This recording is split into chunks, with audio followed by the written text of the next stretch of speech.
So, yesterday was pretty full on. Would we agree? There's a lot of really good stuff. So my question is, what one thing came up for you yesterday that immediately, deep down, you knew you needed to handle? Just so Luke and I can understand where you're all at. So my mic runners who are primed and ready to go, we'll start at the far left here. So what came up for you? Say that again, my friend.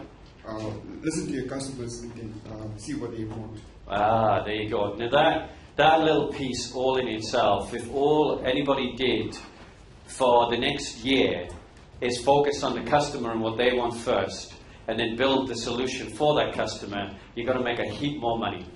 In fact, you're going to kill most of the competitors out there who are obsessed with their product and try and push it out into the world. Now this morning, I'm so glad you brought it up, the world and the universe and God and that kind of thing, whatever your belief system is, works in mysterious ways. Because this morning I'm going to show you something that will literally blow you away. Will change everything you know about marketing. All right, who's next? What else came up? We'll just take... Sorry. All good? Excellent. Yes. Follow the process. Ah, okay.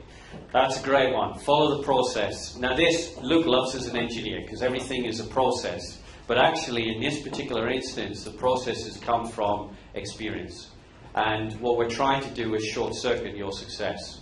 Now, it takes an investment from you. It doesn't just happen in this room. You've got to do things, okay? It takes an investment to get things off the ground. We'll talk about that later. So that is awesome. You know, the process is important. This is not Al's strategy. It's not Luke's single strategy of internet marketing where you can make $5 million. And I was saying last night to somebody, if I give you my strategy, it's like me giving you my shoes to wear. Only about 3 or 4 people in this room will feel comfortable in those shoes. What we've given you instead is a series of driving lessons, so that no matter what car you decide to buy, no matter what car is truly the one that was meant for you, you can drive it very, very quickly. Okay? So this is fundamentally different from this, you know, here's a great strategy, it'll definitely work kind of stuff. This is about, there is a process of building a business over time. It takes an investment from you, emotionally, financially, physically, mentally, spiritually, etc. And that process will help you grow. Grow? Yes, as a human being. But it'll also grow your wealth. So that's really profoundly important. That's awesome. Anybody else? Next. We'll move along this way. So. Morning. Morning. How are you? Good, thank you. Awesome. Slept very well.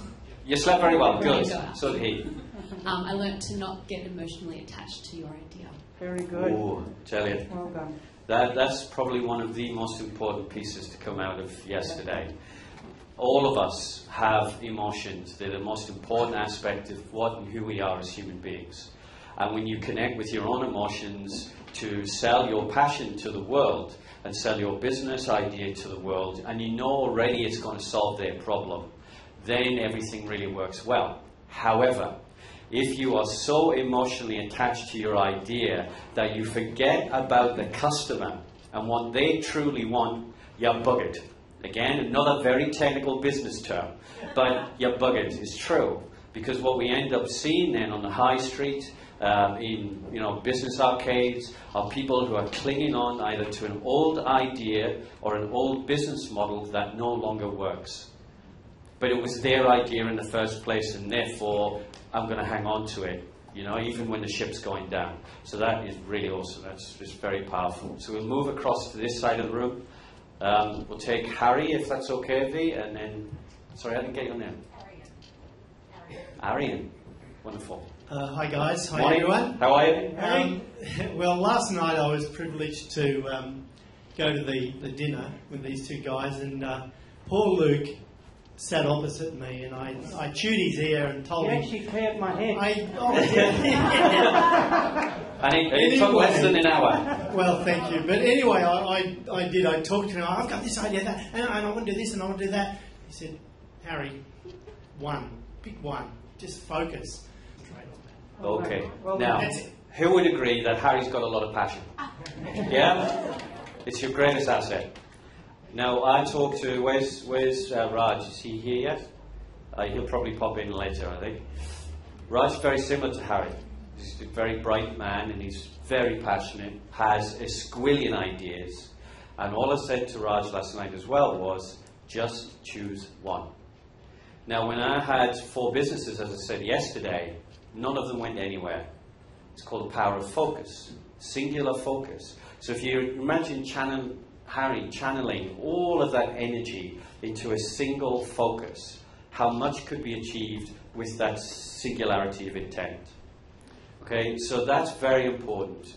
It is natural, particularly if you're a creative person, to have 5, 6, 7 business ideas. And as you get into those business ideas, for 3 or 4 more to pop up. But we go back to the oak tree metaphor. You want one acorn. One acorn. Now, you may be testing 1 or 2 ideas and listening.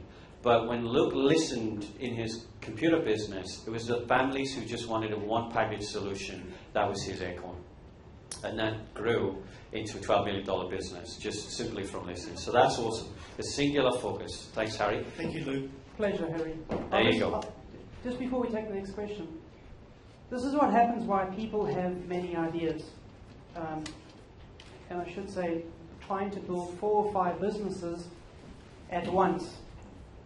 The fact is, you don't have ultimate belief in one. So these are buffers or security beacons, if you want to. If this one doesn't work, well, this one will feed me. If that one doesn't work, and I've got this one bubbling, if that one doesn't work, this one's going to feed me. Is that right or wrong? Yeah. That's the truth. So you need to have faith in yourself and your idea. What we've given you is a process which is going to give you a lot of confidence to go forward, that you don't go off the cliff. That's going to help you. But you have to take the stance of belief in my idea. As I said, the shifting and sifting through the process will bring you to the cash. But if you build one oak tree versus 4 little oak trees, which one is going to grow bigger, the quickest? The single oak tree. Okay, so just remember that when you're thinking, maybe this, what you're saying to yourself is, I'm not really confident in any of these. Okay. Next. And then we'll take this as the last bit of feedback this morning. But this is really awesome, because what Luke and I are learning is what's embedded in you. Because that's the thing that you came here for, was to ensure that you walked away with something that you knew was probably in the way of your success. Okay, so this is very important. So last one, thank you. I have to admit, when I went home last night, I was feeling a little bit flat because of, I thought I was buggered. The reason being, I have a great idea and I think it would have worked in maybe a smaller market, but then going through the process of the questions we went through yesterday, last night in bed before I went to sleep, I woke up understanding a bit more where my hot pots could be and with an area now to go.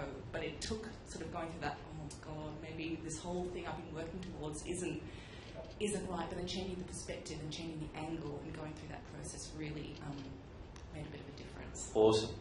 There is no wrong. There is no wrong. There is just a series of tests upon which we'll eventually find the right answer.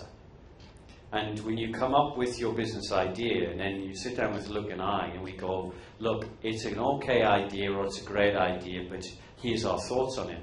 Where are your hot pots? That process is actually taking an idea and putting it into the real world and the real world context. And if we don't do that, and if we're not honest, and we're not giving you advice based on our experience, then we're shortchanging you. We make it feel really warm and happy. Yeah?